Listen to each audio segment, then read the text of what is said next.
20 साल में सबसे छोटा बजट सत्र।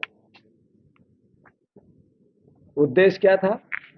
उद्देश्य था कि बजट के विभागवार चर्चा ही नहीं हो और जो घपले और करप्शन इस सरकार ने किए हैं उसका सच्चाई जनता तक ना है।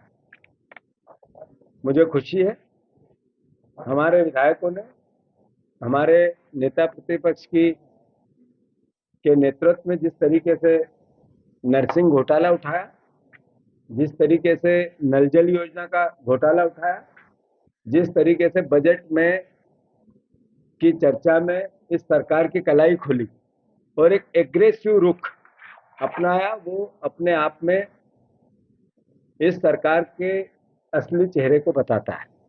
मैं सारे विधायकों को बधाई देता हूं, पर सवाल यह है कि 1 से 19 जुलाई तक प्रस्तावित थी 14 बैठकें। आपने ऐसा क्या सब्जेक्ट हो गया कि विभागवार चर्चा ही नहीं कराई और सब बुलेटिन कर दिया?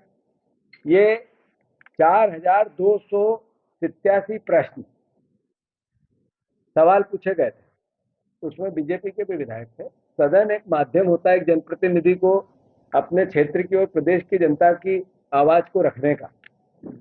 बीजेपी के विधायकों के प्रश्नों का भी अपमान किया सरकार ने और इस व्यवस्था ने, जिसमें सिर्फ 64% प्रश्नों के उत्तर ही नहीं मिले। 2756 प्रश्नों के उत्तर इस सरकार ने नहीं दिए इसी सत्र। अनुदान की जो मांगे थी, जैसा मैंने कहा, विभागवार चर्चा में भरोसा ही नहीं था इस सरकार का। शून्यकाल के 175 शून्यकाल की सूचनाएं थी, उसको नजरअंदाज किया गया और 500 ध्यान आकर्षण, 500 लगभग ध्यान आकर्षण सारे विधायकों को लगे थे, जिसमें सत्ता और विपक्ष दोनों थे। तो मूल भावना इस सरकार को संसदीय कार्य व्यवस्था में, इस भारतीय जनता पार्टी के विचार को संसदीय कार्य व्यवस्था में भरोसा ही नहीं, इसका सम्मान ही नहीं करती।